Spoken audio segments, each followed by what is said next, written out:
Programming principal and algo में जो topic है वो है रिकर्शन। ठीक है, रिकर्शन क्या होता है? इससे पहले हमने फंक्शन समझा था। फंक्शन क्या होता था?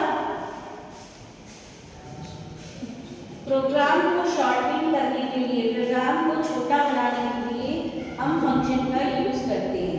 ठीक है, फंक्शन को हम मेन फंक्शन के बाहर बनाते हैं और उससे और मेन फंक्शन के थ्रू उस फंक्शन को कॉल कराते हैं। फंक्शन का मेन यूज होता है किसी भी प्रोग्राम को या उसके कोड को कहीं भी यूज कर लेना। ठीक है, ठीक है, इसलिए हम फंक्शन बनाते हैं जिससे कि हम प्रोग्राम के किसी कोड को कहीं सेव करके रखें और उसको उसको मेन बॉडी के अंदर कॉल करा सकें। ठीक है, और बार बार टाइपिंग करने की झंझट से भी बच जाते हैं। ठीक है, अब हम आते हैं रिकर्शन क्या होता है। Recursion is a very powerful programming tool. ये क्या है? एक पावरफुल टूल है फॉर सी प्रोग्रामर के लिए। जो प्रोग्रामर होते हैं उनके लिए बहुत बड़ा पावरफुल टूल है, because it is always advantages to him to recursion for shortening the code. Recursion क्या करता है? हमारे कोड को क्या कर देता है? शॉर्ट कर देता है। क्या कर देता है? शॉर्ट कर देता है। बहुत ज्यादा लंबा टाइप करने की जरूरत नहीं पड़ती।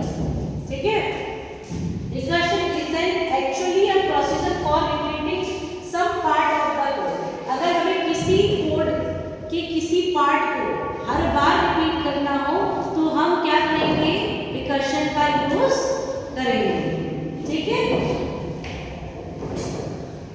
Again and again for a specific input. किसी इनपुट के लिए अगर हमें फंक्शन रिकर्शन के किसी पार्ट को अगेन एंड अगेन इनपुट करना या रिपीट करना है तो हम यूज करेंगे रिकर्शन का। ठीक है, in this we shall see the number of sample of program which will introduce you with how to recursion. ये हमें प्रोग्रामिंग के थ्रू समझ रहे हैं कि रिकर्शन किस तरीके से काम करता है। ठीक है, हम फंक्शन में क्या करते हैं? मेन फंक्शन के अंदर कॉल करा देते हैं। ठीक है, रिकर्शन को हम मेन फंक्शन के बाहर कॉल कराएंगे और उसको इंट्रोड्यूस भी बाहर करेंगे ग्लोबली। ठीक है, इसमें पहले हमने लिखा हैश इंक्लूड stdi.h। ये हमको पता है हेडर फाइल है, standard header file. Hash include folio.h ये भी हमको पता है। ठीक है, अब हमने यहाँ पे डिफाइन किया है एक लॉन्ग इंट नाम का फैक्ट फंक्शन। ठीक है, और उसमें डालेंगे इंट नाम की वैल्यू, क्योंकि फैक्ट की वैल्यू 0 से स्टार्ट नहीं होती है, 1 से स्टार्ट होती है। अगर 0 होगा तो फैक्टोरियल पूरा क्या हो जाएगा? 0। ठीक है, यहाँ पे इसलिए हमने यहाँ पर क्या कर दिया अपना, ये क्या बोलते हैं? डेटा टाइप डिफाइन कर दिया। इसमें हम एक प्रोग्राम लिख रहे हैं, write a program to finding factorial of a given number. हमें एक प्रोग्राम लिखना है फैक्टोरियल का, किसके यूज करके? रिकर्शन का यूज करके। ठीक है, हमने सबसे पहले लिखा hash include stdio.h, hash include folio.h लगाया। ठीक है, हमने यहाँ पे क्या किया? एक लॉन्ग, ये एक इंटीजर टाइप का टाइप है ना। हम कौन से लिखते हैं? इंटीजर। डेटा टाइप कौन से होते हैं? Integer, float, character, double, long int, short int, ये भी इंटीजर का एक टाइप होता है। ठीक है, तो ये हमारी क्या है? डेटा टाइप है। ये डेटा टाइप हमने डिफाइन किया, फिर हमने फैक्टोरियल नाम का एक फंक्शन बनाया और उसमें फिर से हमने एक इंटीजर डेटा टाइप दिखा दी, क्योंकि फैक्टोरियल की वेरिएबल जो भी वैल्यू आएगी वो किसकी आएगी? किस टाइप की आएगी? इंटीजर टाइप की। ठीक है, कैरेक्टर में तो आती नहीं है फैक्टोरियल की वैल्यू। ठीक है, इंट लगा दिया। फिर वॉइड में एक फंक्शन बनाया हमने, clr फंक्शन लगाया।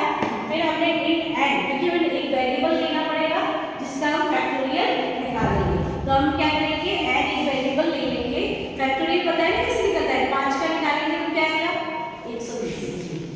5 चौक 20, 20 या 60 और 60 भी 120। ठीक है, तो एंड नंबर लेंगे, कोई भी 5 का लेना है, 6 का लेना है, 7 का लेना है। तो सबसे पहले क्या करेंगे? उसकी वैल्यू को पहले वो स्क्रीन पर क्या दिखाएगा? Enter the number whose factorial is required। एक ऐसा नंबर लिखिए आप जिसका फैक्टोरियल हमें निकालना है। फिर वो किस टाइप का इंटीजर, इसके परसेंट ही लगाया और m% है उसको रीड करा।